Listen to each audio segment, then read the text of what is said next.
Hey everybody, right now coming up next, one of the many highlights right here on stage of the ADAC SimRacing Expo, and this one is nothing less than about the dream that pretty much every sim racer has, making it eventually from the sim racing rig to the real racing world. This is exactly what Suellio Almeida did, starting out with, like, let's say, very limited materials, but got better and better and eventually discovered by Logitech G and equipped with way better materials, obviously, and then eventually made it from the rig to the real racing world and proved that his sim skills are actually worth podiums in the real racing world. So let's give it up for Suellio Almeida and Jimmy Hoy from Logitech G, taking it from sim to real. Enjoy. Excellent. Thank you. You know, one of the most fascinating things about my job is I get to meet people like Suellio. I get to meet community members like yourself and just hear the unique stories about how they've taken sim to real, how they've grown or bonded with their families through motorsports and the ability to take that motorsport home and have friendly competitions. And so as I've talked to so many consumers over the last so many years, they each have something unique about them. And that's why we have Suellio here today. Suellio is, I think I've known you for about 5 years now, maybe a little bit longer, and seeing his progression through just as a content creator in sim, building a library of racecraft instructional videos is just really knowledgeable. And in fact, that's how we first met. And then taking that into the next step onto his first race. And just remember hearing the excitement in his voice and the story that he told just from that race. And then, I don't want to spoil it, but as he continued to grow his profession, he continues to dominate on track. And it's the beauty of my job. It's the beauty of what we're all here and listening to other people and, connecting with our community members. And I think you'll be inspired by, Suellio's story today. And I just wrote some few questions. I like to prompt it just so, on behalf of the audience members, maybe I asked the right questions here. But, how did you first get into sim? And, was it something you pursued as a hobby, or do you always have the goal of transitioning to real world racing? Oh, no, well, first of all, thank you so much. Since I had 8,000 followers on TikTok, you found me. I don't know how, I don't know what you saw, but the support that Logitech G has given to me was important, so important for me to continue pursuing this. I owe it to you, so thank you so much.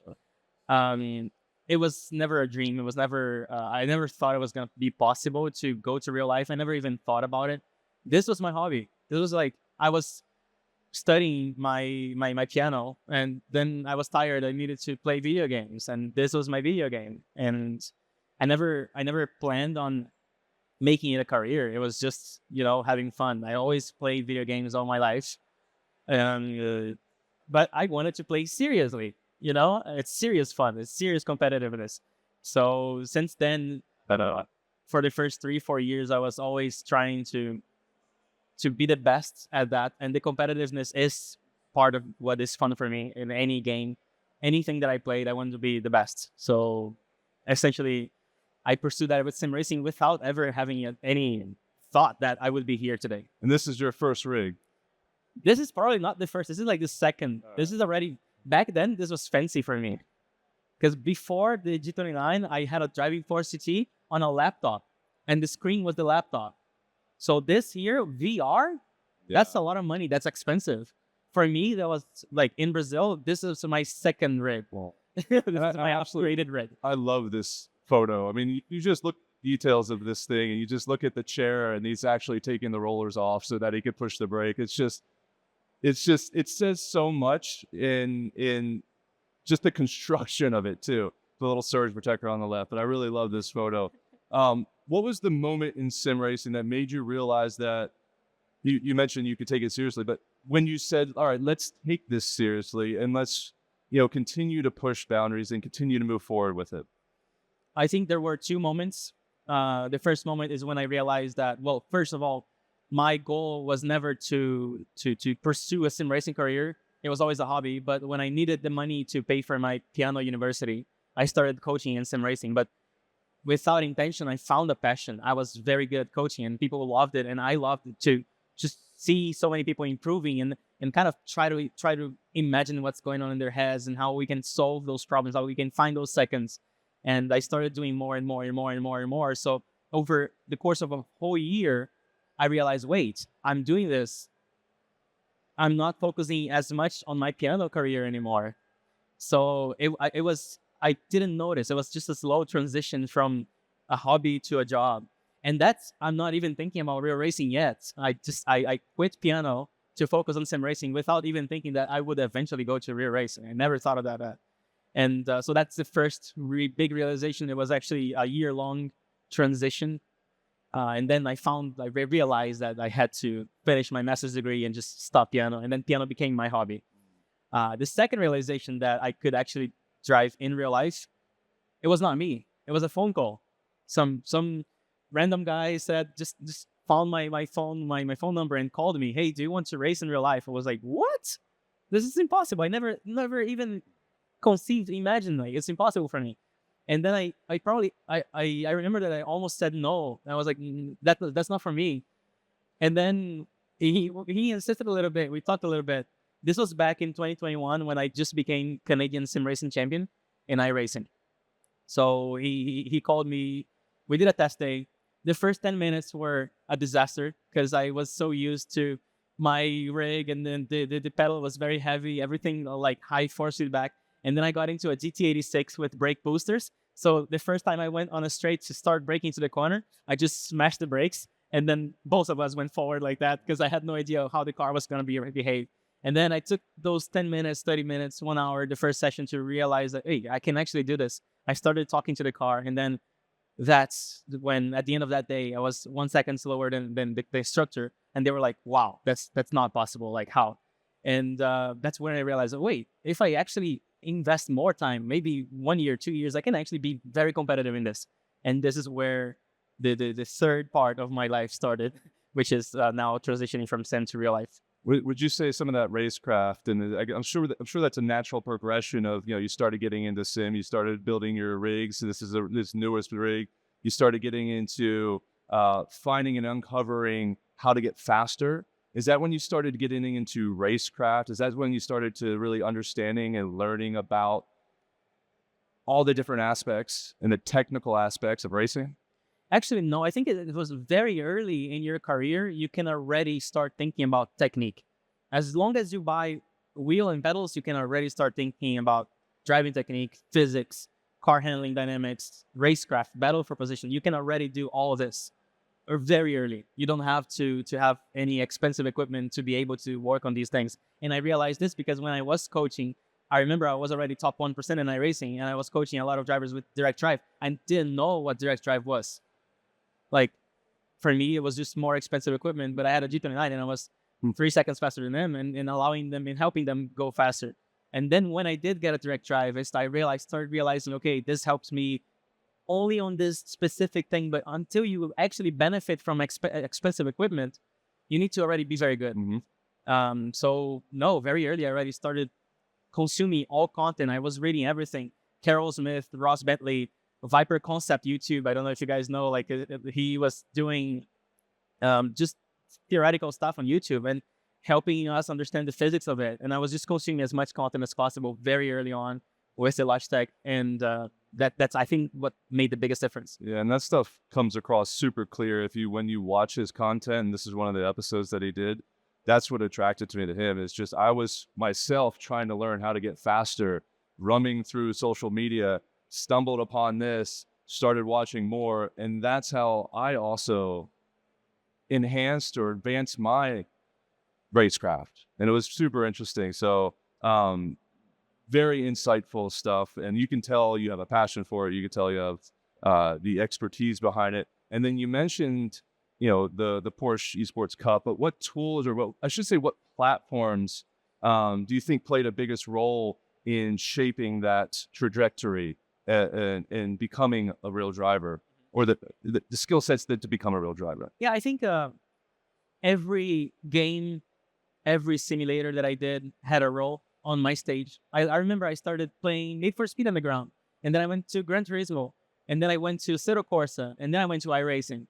So each stage had its role to help me, to teach me racecraft, to teach me driving technique, to teach me, finding a team. And that's also one very important thing for me. It was actually the platform and the people around the platform and the events in the platform and the races. So all those things were shaping my career, and all of them had very important roles. Yeah. Okay, so let's get into the meat of things. After you're in sim, you mentioned your first experience, how fast you were, or how you're with the instructor. But what did that feel like? What was it like stepping in? And if you were to compare the two, right, sim versus real, what did it feel like when you first stepped in that car? What was the differences? What do you take away? Maybe describe that feeling a little bit. It felt surreal at first because there's no, when you watch a movie, there's always music behind and there's always effects and everything. But it was me there, no music, nothing, just reality, a race car, and me just feeling that adrenaline. But it was raw, it was real, and it took a lot for me to realize that I was doing that and feeling absolutely everything. There was no simulation; it was physics at its best. And for me, it took a while to really. It felt like I was, I don't know, in a different state, honestly. For the first, I'm sure adrenaline was kicking in a little bit on that first race. So first time you step in the car. Exactly, and then it was so much to take in, so much information to digest that my brain was in full mode, full power mode. But I knew I could do it, but it was very intense. It was very overwhelming. I think overwhelming is a good word, in a good way, in a very good way. And how would you compare it to sim? Like, what are some of the similarities that anybody here would feel immediately got on track outside of the adrenaline rushes and outside of the speed, the G-forces, the physical aspects? What are some of the techniques that really translated to the track that you're on? Honestly, 99.9% of the skills transfer. All of it. Like, real life is sim racing plus the physical aspects. And the financial aspect. But like, for sure, I think, of course, you have to relearn some new things, the way your body moves around with the G-forces and how you have to adapt to that, how you have to predict where you're going to be, like where your body's going to be. And then even when you're braking, when you're turning before braking, in real life, your leg is moving around. So you have to be very careful with like positioning it right. So there's extra stuff that you have to learn on top. But what you learned in sim goes to real life. Like all the techniques, all the trail braking, not trail braking, setup knowledge, track knowledge, the idea of like camber, off camber, elevation changes, it's all there. It's all there, 100%. So you practice 10,000 hours in the simulator. You go to real life. You're years ahead, many years ahead of someone who is starting in real life with no simulator. That was going to be my question. Yeah, it kind of does expedite the process of becoming fast. It's just getting over those physical aspects. A lot. Interesting. I mean, when I got into Radical series, some of my competitors have 30 years of experience, my age of experience, and I beat them. Yeah. They didn't have the sim. I had the sim. And of course, like, that's one of the factors. But like, I was so obsessed about benefiting from the sim that it works in real life. And everything that I want the car to do, it does. I never crashed. I never spun my Radical. Do you think that helped? Yeah, Yeah, 100%. yeah. 100%. Because in the sim, I know how to train. And I say this to my students all the time. If you can cause it, you can prevent it. So if you're afraid of spinning and you have a coaching session with me, I say, okay, spin it. Then show me how you can on purpose spin the car. Because if you know how you can cause it, then immediately you know how to prevent it. And then this is how I use the sim. I use the sim to explore all the possibilities so that I can create the safe driving styles that I could translate to real life, and it worked. How did you compensate with the physical aspects? So I guess two things. How did you do it? What were the things that affected you most physically? Because I know many of us, if we were to go on track, you just mentioned, your ability to stay on the brake, where in here we'd have zero G-forces for it to fly off. In fact, we're probably wearing socks. So what are the things that you looked out for? What comes to mind? How did you overcome those physical limitations? I had to completely change my life. I have to completely change my routine. I started working out, eating better, sleeping better. being a lot more disciplined, and it was just, I mean, it felt weird. Like, I always played video games all my life, and then suddenly I go to my Instagram and change it to athlete. Like, it felt weird, but I had to identify myself as an athlete to create the habit and to do the things that an athlete does. And that's what 2023 and 2024 was for me. It was that transition to real life is not only driving a real car, it's becoming a real driver physically. So you can overcome, and you can, I mean, it's very hot. It's very stressful. There's a lot of pressure. And the G-forces, my neck, like, was destroyed the first few months. Actually, it still is. Actually, we got 2.7 Gs in the radical. That's a lot. So we're training that with my personal trainer, and he got like, you have to get 25 kilos, and I have to stay there for like a minute and a half. And every month we're increasing the weight, because if we rank up, we go up to 3G, 4G. So you have to be physically able to withstand what the car can offer. And that's the biggest difference. So you have to really change who you are to be able to deal with that. Yeah. So now you have a few races under your belt. You're really, getting into full stride. How do you continue to prove, or what are the areas that you then focused on to be able to propel your racing career, real racing career, and move that forward? What are the things that you focused on after that? It has to be everything in a way. Every factor helps. So you have to drive well. You have to prepare in the simulator. You have to be healthy. You have to work on your marketability. You have to work in making the sponsors happy. You have to make the funds to race. So every aspect is critical.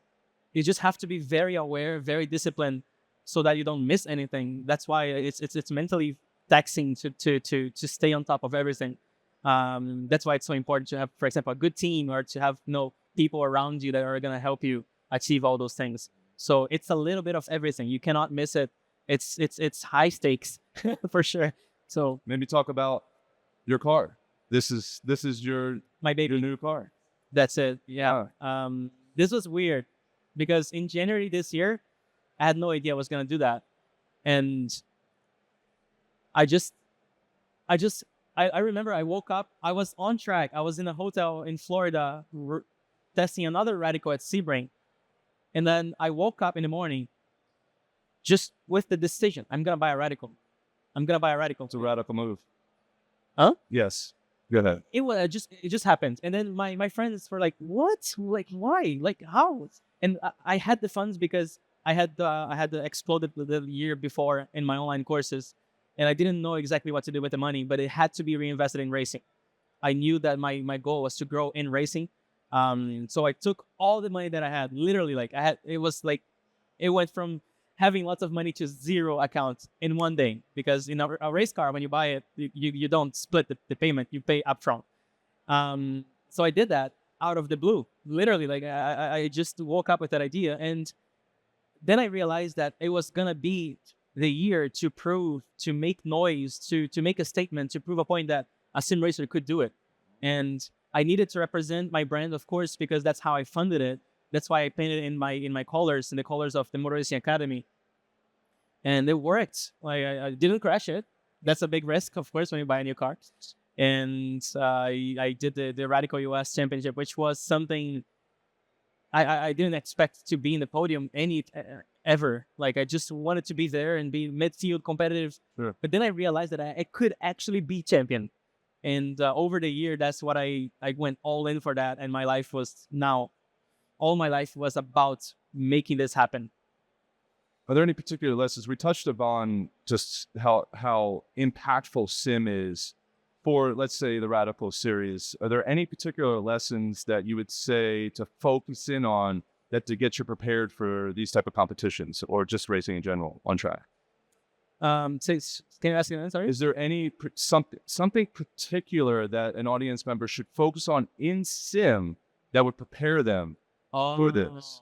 Okay. I know we touched upon it a little bit more, but I wasn't know if there's anything, with the Radical series in general that stuck out in your mind. Yeah, I think I actually just launched a video on YouTube about that, because what really matters is that you're driving following principles. You're not just mimicking and memorizing braking references and being like a zombie on track. You don't want that. You don't want to mimic guides and then ask people, hey, what gear do you use here? Where do you brake? What line do you take?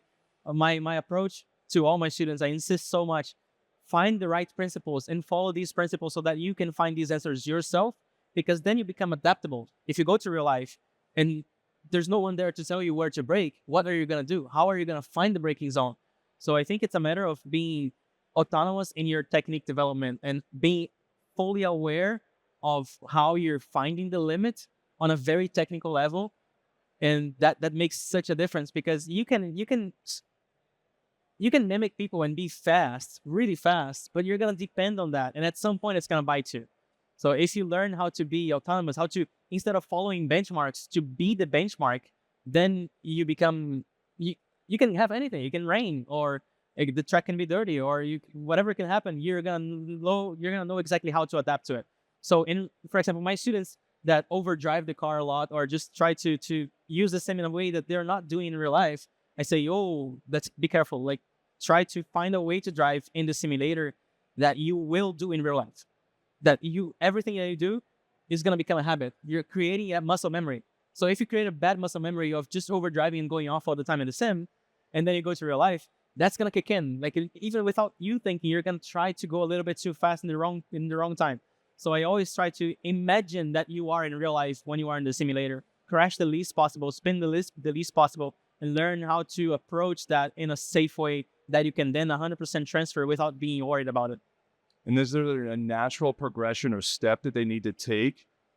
And it could be as simple as like a track day. Is there something that could get them moving in the right direction if they want to take their experience, their skills, their techniques, and bring it into a series or just a track day, something simple like that? What's a one or two bullet points of a transition that they can make? Yeah, my goal was, I never knew exactly what to do, because I come from sim racing, no family, nothing in real life. I didn't know what to do. So my team that called me, that guy that called me in 2021, he had a plan for me. So we did endurance grassroots with a GT86, with a GT car, no karting. We just went straight to cars. And those events are like 8-hour races and very accessible, like $1,000, $2,000. So that was what helped me really get a feel for real life without being so much high stakes. And I did a whole year of that, of like grassroots racing. But I mean, that's the route that I took because that's the advice that I got from that team. But I really don't have a lot of experience to say, because you can come from karting, you can do other forms of racing that I really don't have a lot of experience with. So my story was GT86, and then right away I did some Formula 4 racing schools at Miami, and then I bought the Radical. And that's the beauty of everyone's story here, is that everyone has a unique and everyone has a different entryway. Yeah. And each entryway, whether it be karting or whether it be through your route, is something that maybe another person could do. And maybe someone out here could take that same route or find their own. And that's the beauty of when we talk about each person's story around here. And so you still use sim, or I should say, how do you still use sim as a training regimen today? And do you think the role of sim in motorsports will evolve in the future? Oh yeah, I mean, it's already reaching such a state where all Formula 1 drivers have to spend hours and hours and hours in the sim. It's their obligation. They have to. The team needs the data. They need the training. And they now understand how sim is a training tool that is the cost effectiveness of that is just like crazy. And you have to do it. You have to do it. That's why we see so many super fast drivers still using the sim. So what I see right now is that you don't have two options, karting or sim. Like the drivers that give their best and try to really reach that top, they do both. They do karting, they do sim, because now they understand how important it is. And I have many students now that are 8 years old, 7, 9, and they are karters, but they have the sim. And they understand they give just as much importance to the simulator. I have a student who is, I think he's 9 now, and he's 3,000 iRating. I'm like, how? Like 3,000 iRating, that's like top 2% in iRacing, and he is 9 years old. So just imagine like where he is going, doing karting and already being so disciplined and so performant in the sim. So yes, I think right now the trend, it's not new anymore that, oh, sim racing might be a way. No, everyone knows already. I mean, that was like 3-4 years ago. Now in 5 years, it's gonna be almost like, I will do. But even now, I'm gonna say it's already. You need to do it. Like it's a requirement for you to really perform well. And I did that because I know that because in 2023 I was racing Formula 4 with a lot of 15-year-old, 16-year-old, and they were all already doing the sim. They were all already in iRacing. They were seriously building their careers in real life and using the sim. Now, I always end with this question. It's probably the most difficult question. What is in still for your future? Like, what do you see? Where do you want to go? Do you have goals? Where do you want to be? Is there a race series that you want to be a part of? I mean, it's probably the most hardest question in front of an audience. You have to spill your tea, but we all want to know, like, what's next? Where do you want to? What's your goals? Yeah, it is difficult actually because it is what I'm spending the most energy right recently. I just became champion in the Radical Championship in the US, and that for me is still sinking in. Since that happened, I got 10, 15 offers of teams to race. Even the 24 hours of Daytona, like what? And then of course that means finding the sponsors. I'm still working on that. That means preparing for that. And this is the high level stuff now. But this is the racing side. Of course, my big passion is actually coaching. I have a motor racing academy right now. We're 10 people. We're growing. We have 7,000 students. We have events. We have league races, and I'm so passionate about that. I know that at some point that's gonna become a real life racing school. That's gonna become a real life racing program. That might become a real life racing team. So the academy is my passion as well as racing. And I'm just making sure that I find the right balance to continue being the coach that I love to be, as well as a racing driver. Amazing. And then again, I'm spoiled. I get to hear this story often. I want to thank you guys for listening to Suellio. He's amazing, and I hope you guys felt the same way because every time I listen to him, it just, I always have a smile on my face. So thank you, Suellio, and I appreciate everyone for listening. And Luke, back to you.